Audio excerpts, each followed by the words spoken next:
Mira, tengo anotado. Buenas noches, Willy. Tengo anotado algunas de las cosas ya para preguntarte. Porque vos lo que dijiste es lo siguiente. Vos dijiste que en esta situación en la que estamos, el Banco Central va a tener, es decir, el déficit fiscal del primer semestre fue 10.000 millones de dólares. Y eso es que, y a pesar de que es la mejor parte del año, con lo cual, digamos, acá se viene una emisión monetaria muy peligrosa, y vos dijiste que con caída de demanda de dinero, con caída de nivel de actividad, ir a una superemisión monetaria para cubrir el déficit es acercarse a la hiperinflación. Así que me gustaría que nos lo expliques un poquito. Bueno, básicamente lo que yo estaba explicando era que Argentina va camino a la peor crisis económica y social de toda su historia. De hecho, el dato de caída de actividad en el mes de abril deja de manifiesto que una caída del 26,4% con un acumulado de 11% en lo que va del año indica a todas las claras que Argentina, digamos, va a ir a un nivel de caída de actividad aún muchísimo peor que el que tuvo en el año 2002 como consecuencia de la salida de la convertibilidad y el default. Entonces, en primer lugar, eso va a implicar ya de por sí una caída, digamos, en la demanda de trabajo, una caída en el empleo, van a caer los salarios reales, va a aumentar el desempleo, va a haber más pobres, va a haber más indigente.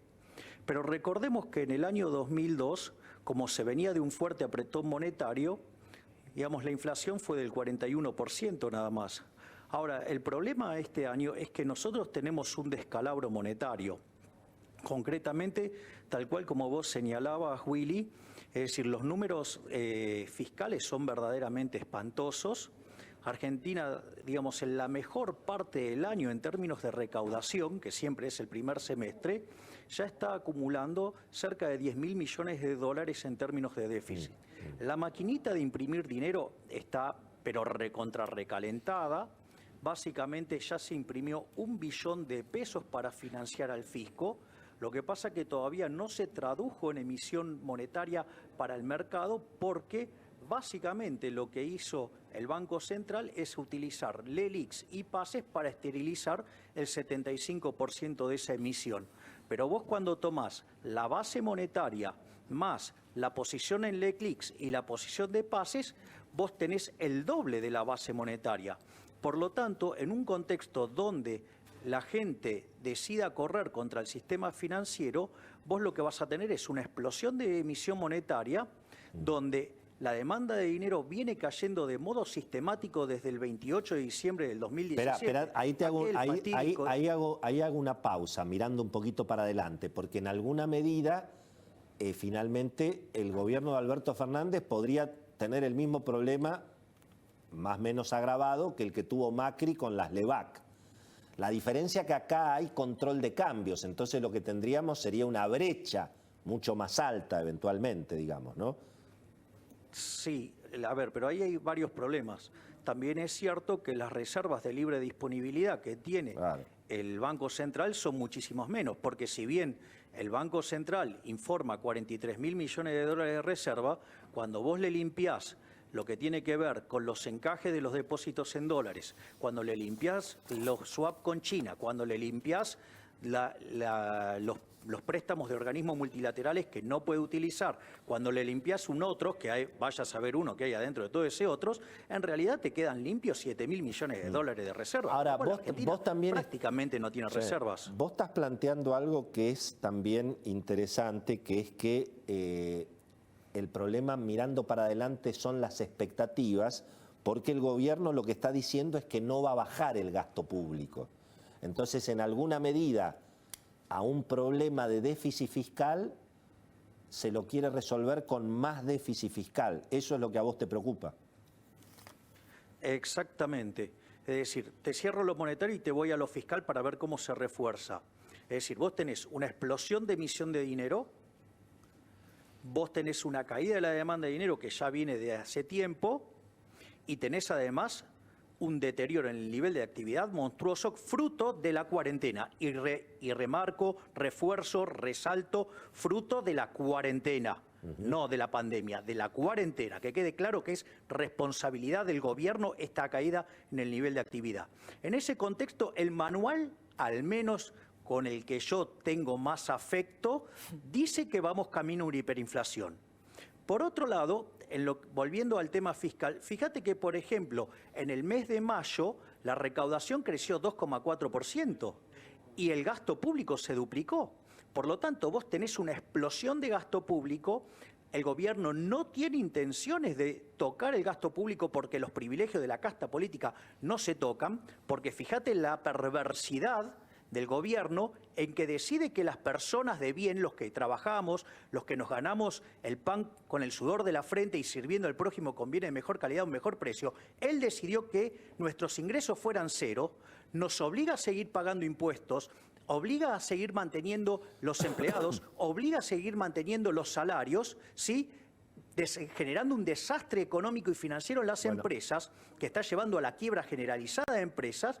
Eso sí, pero la que tiene que ver con el robo de la política no se toca. Es todo sagrado. Entonces, bajo esa situación, lo que vos vas a es una explosión de déficit fiscal que, como nadie lo va a financiar, lo va a terminar financiando con emisión monetaria, y eso va a ser tarde o temprano una explosión inflacionaria que lo más probable es que termine en una hiperinflación. Otro punto que me interesó de tu mirada para lo que viene es que vos crees que, digamos, las empresas van a ir a la quiebra y entonces el Estado va a ir al rescate y digamos, si se va a utilizar finalmente la pandemia para ir a un estatismo extremo en Argentina. ¿Vos crees que eso es posible, digamos? Sí, yo lo veo totalmente factible. Creo que, digamos, el gobierno está usando la cuarentena como un mecanismo de represión sobre el sector privado para apropiarse de las empresas. Y acá hay un tema, digamos... Ahora, no se los ve tan organizados, eso lo decimos entre nosotros. Se los ve medio desorganizados en ese camino. Yo algunas cosas coincido, obviamente, en la mirada, ¿no? Pero bueno, por suerte no se los ve tan organizados. Digo.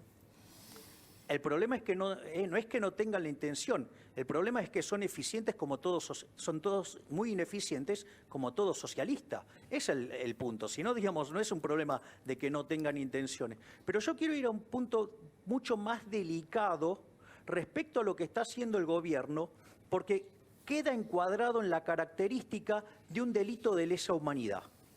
Y esto es muy grave. A ver. Dentro de lo que es el Estatuto de Roma de 1998, lo que está haciendo el gobierno constituye un delito de lesa humanidad. Los tres derechos básicos son el derecho a la vida, el derecho a la libertad y el derecho a la propiedad. Cuando vos atacás a la vida, ¿sí?, o atacás a la libertad, es decir, si asesinás a las personas o le quitás la libertad, lo volvés esclavo, constituyen delitos de lesa humanidad. Cuando vos generás un ataque sistemático en lo que es la supresión del derecho de propiedad, a punto tal que vos no le dejás que las personas utilicen su propiedad como medio de subsistencia, ahí se producen dos situaciones. Aquellas personas que se enfrentan al Estado y el Estado avanza sobre ellos, los termina matando de modo indirecto, haciendo, digamos, que quiebren y que no tengan recursos y por ende se mueren de hambre, por decirlo de alguna manera. Y la otra alternativa es aquellas personas que, frente al avance del Estado, deciden ceder, se terminan convirtiendo en esclavos. Por lo tanto, también constituye un delito de lesa humanidad. Por lo tanto, la política que está llevando a cabo el gobierno es un delito de lesa humanidad, porque básicamente lo que está haciendo es quebrar a las empresas y dejarlos sin medio de sustentación.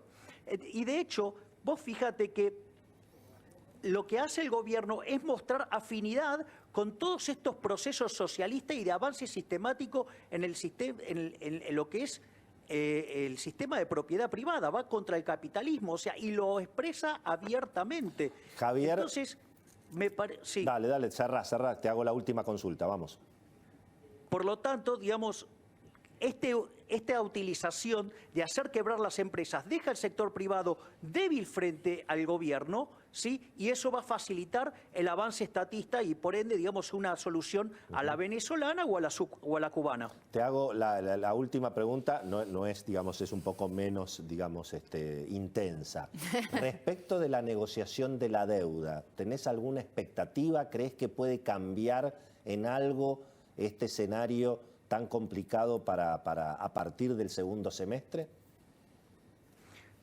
Mirá, vamos a hacerlo más fácil.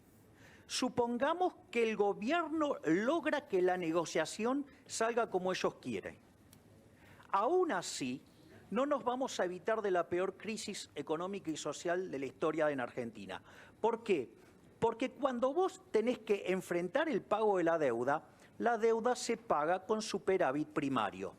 Entonces, si el macrismo dejó un déficit fiscal primario de 0,6% del PBI, pero si vos lo ajustás por las partidas que van rezagadas y por los libramientos impagos, el verdadero déficit que dejó es 3 puntos negativo en términos del PBI.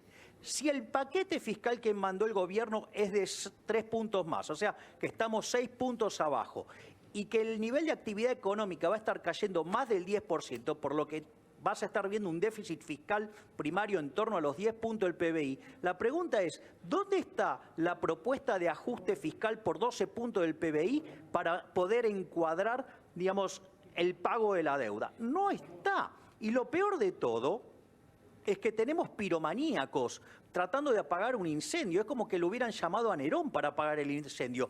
Porque en definitiva, ¿qué es lo que dicen? Que en realidad, y esto lo dicen varios miembros del equipo económico y algunos que son economistas y que no están en el equipo económico, que dicen que en realidad el déficit fiscal se baja aumentando el gasto público, porque eso genera un efecto en actividad tan grande que hace subir tanto la recaudación que el déficit fiscal baja.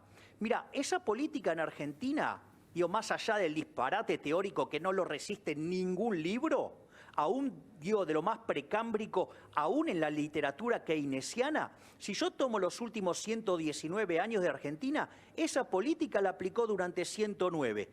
Somos el país más defolteador de la historia moderna, o sea, somos el máximo defolteador serial porque ya lo hemos pasado a Ecuador, sino que además, desde que tenemos bancos centrales, quitamos 13,0 a la moneda, le tendríamos que sacar 2 más, ya tuvimos 2 hiperinflaciones sin guerra y vamos camino a otra hiperinflación más, que esto es muy importante, que hace que esto va a ser la peor crisis económica y social de la historia. Porque en la crisis del 2002, vos tuviste fuerte caída de la actividad económica, sí, pero no tuviste una hiper y eso te y además 56%. esta es para Javier, esta es para la próxima. Esta es muy interesante. Tanto de la hiper del final de los 80s, o sea, el final de Alfonsín y Menem, y Sí, la exacto. crisis del 2001-2002, la Argentina salió con capitalismo, salió con cram down, con Exacto. concursos de acreedores. La que viene no sabemos. Hasta aquí espectacular. Te Exacto. mandamos un abrazo gigantesco y obviamente estamos para seguir charlando en nuevas oportunidades. Siempre muy interesante escucharte, Javier. Un abrazo grande. Abrazo grande y saludo grande para vos, Willy, para Beto y para Cecilia. Allí Saludos. está, Gracias. impresionante.